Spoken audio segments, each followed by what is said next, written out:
Esta noche me acompañan Carla Gaviño, especialista en gestión pública, Carlos Adriancén, decano de la Facultad de Economía de la UPC, y César Luna Victoria, reconocido abogado, profesor de la Universidad Católica. Bueno, para introducirnos al tema de hoy, resulta que para crecer, generar empleo sostenible y volver a reducir la pobreza, se necesita inversiones privadas de todo tamaño. Y hay inversiones cuando el país genera confianza, certidumbre.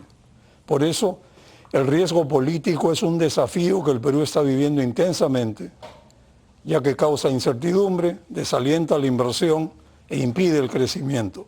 Por un lado, la inversión privada no deja de caer desde mediados del 2022. Este año, entre enero y marzo, se contrajo 12% y habría caído 7.1% entre abril y junio, según proyecciones del MEF. Por otra parte, la política se ha informalizado. Los movimientos y los partidos se han convertido en asociaciones con fines de lucro que los políticos utilizan.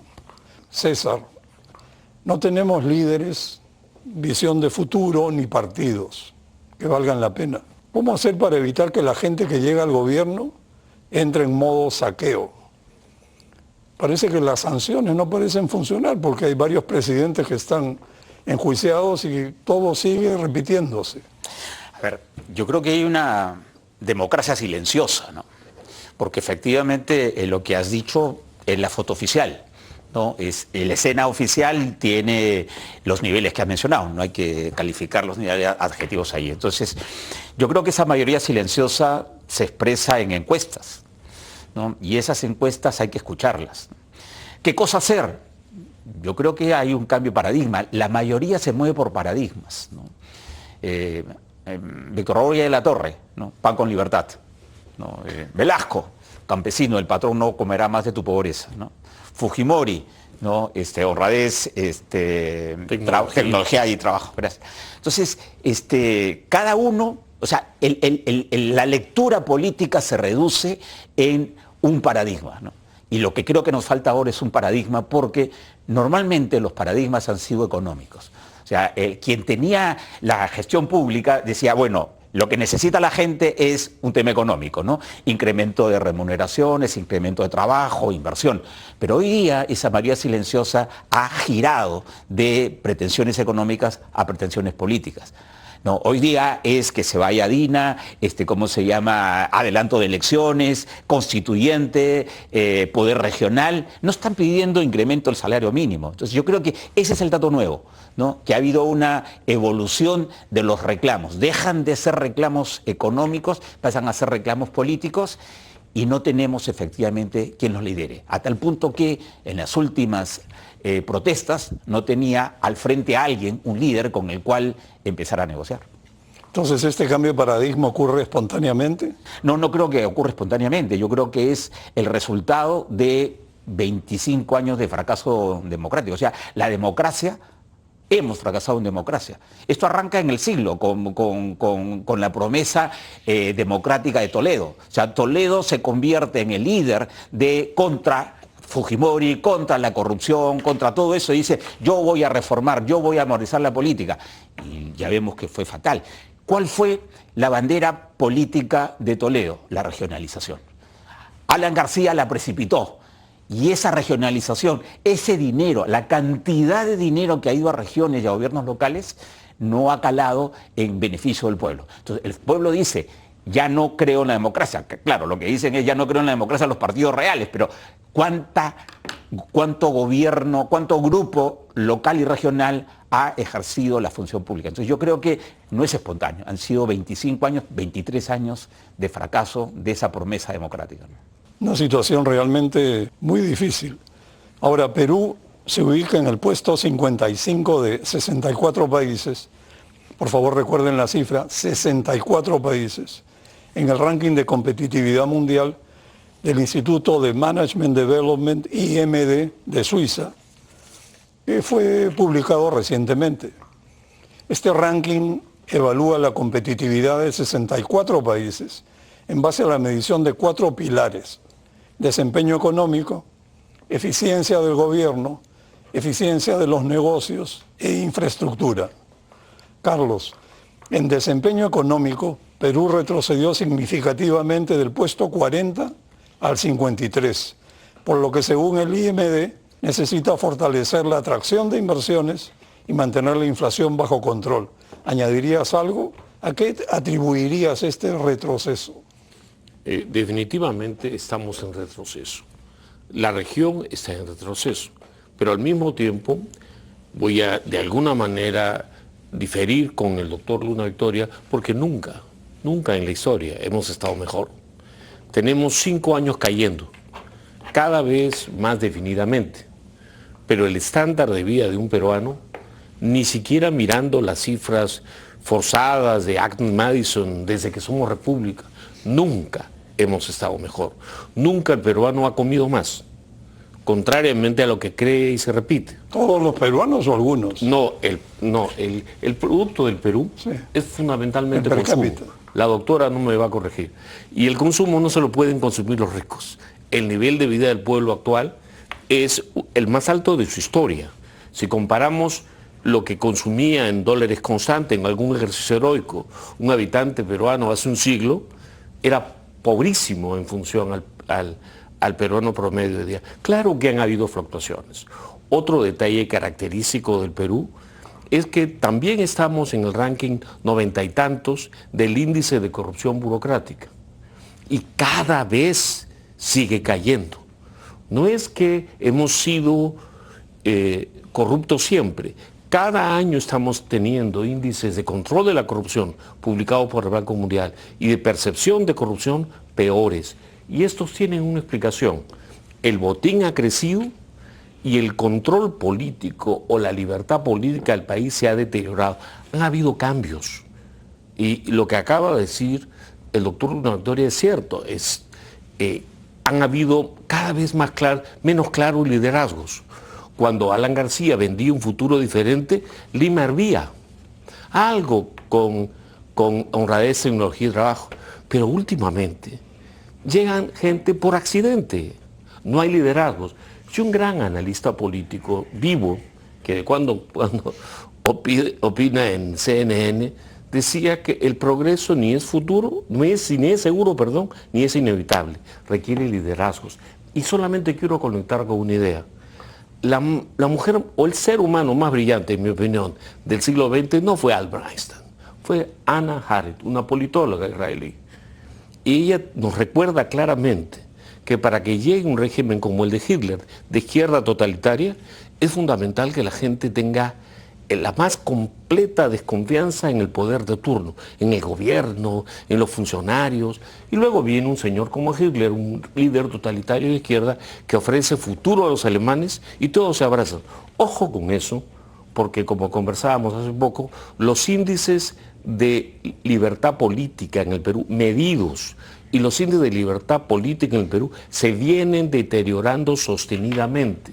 No importa aquí la retórica, son índices de encuestas bien trabajadas que muestran un país más corrupto y más oprimido por su gobierno. Si no entendemos eso, vamos a seguir cayendo. Entonces, muy interesante para mí, novedoso. Entonces, la economía en el Perú ha mejorado, los peruanos consumen y viven mejor que nunca antes, Sí. pero la política se ha empobrecido. Después podemos seguirle dando vueltas a este trompo. Carla, en el pilar de eficiencia de los negocios, Perú se ubica 53. Según el IMD, se necesita promover un entorno empresarial más eficiente y competitivo. El presidente del Banco Mundial, en su reciente visita al Perú, dijo que hay un riesgo regulatorio y que si no hay políticas claras, los inversionistas se ponen nerviosos. ¿Qué piensas del riesgo regulatorio en el Perú? Claro, Gonzalo, primero que nada, gracias por la invitación. Un saludo a Carlos y a César por el gusto de compartir con ellos este espacio y también a todos los televidentes por acompañarnos. Efectivamente, el presidente del Banco Mundial ha dicho cosas muy importantes que tienen que ser seriamente consideradas tanto por el gobierno como por los distintos analistas y como no por el sector privado también. En general, lo que nos ha hablado es que del crecimiento depende que podamos pues continuar impulsando el país, y para ello necesitamos mover, nos dijo, dos cosas básicas: infraestructura y servicios, ¿verdad? Y para poder mover la infraestructura y los servicios de la mano con el sector privado, las grandes infraestructuras, ¿verdad?, necesitamos sobre todo controlar el riesgo político y el riesgo regulatorio. El riesgo político, mencionaba él, que se está de alguna forma generalizando en toda la región. Puso casos como el de propio Estados Unidos, entre otros más, pero que el Perú no está exento de él, y que se ha venido profundizando en los últimos años, en los últimos, yo diría, 5 años más o menos, también actualmente continuamos viviéndolo, y que se sigue dando de forma negativa y expresando en términos, en temas como las propuestas modificatorias de leyes que plantea el Congreso de la República, la falta de respeto a algunas instituciones públicas que se necesita fortalecer, el tema de no tener claro cómo se está liderando algunos principales poderes del Estado, como el propio Congreso, la mesa directiva. Hay distintos aspectos que, si no tenemos la claridad de cómo se están manejando, y que si, por ejemplo, las modificaciones regulatorias que se están proponiendo en algunas normas, proyectos de ley,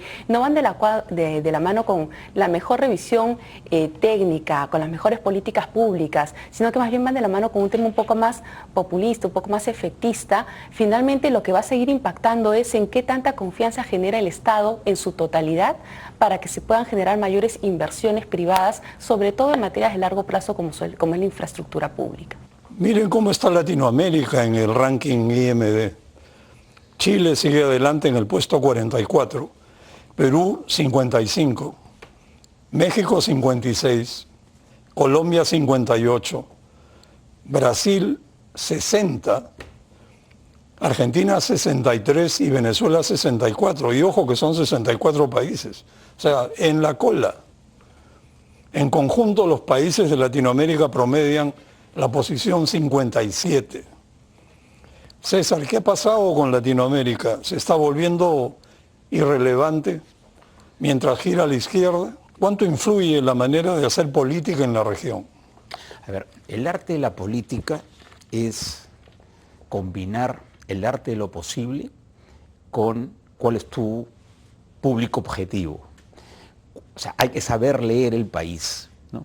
Y yo creo que lo que ha ocurrido en Latinoamérica en general es que no hay una vocación de servicio público, ¿no? O sea, es en los países europeos, y normalmente en los países europeos de esquema parlamentario, para que uno llegue a ser alcalde, pasa un tiempo siendo regidor de su pueblo.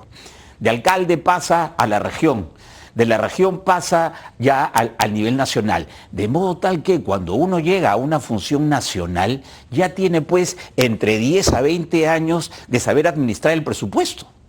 Entonces, ¿qué cosa ha pasado? Es que ellos nos llevan muchos años en esto que se llama la preparación del político. Acá en el Perú nos improvisan para ser políticos. Yo he sido ministro y hasta el día anterior de que fui ministro no tenía la menor idea de mucha gestión pública. Lo reconozco con vergüenza, pero así es la realidad.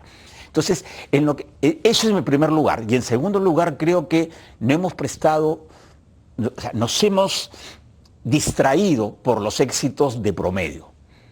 Si yo tengo 91 y el otro tiene 1, entre los dos el promedio es 50. Pero el promedio no es 50, el que tiene 1 está muy lejos de tener 50. Entonces, yo creo que nos ha faltado también saber leer esa otra realidad.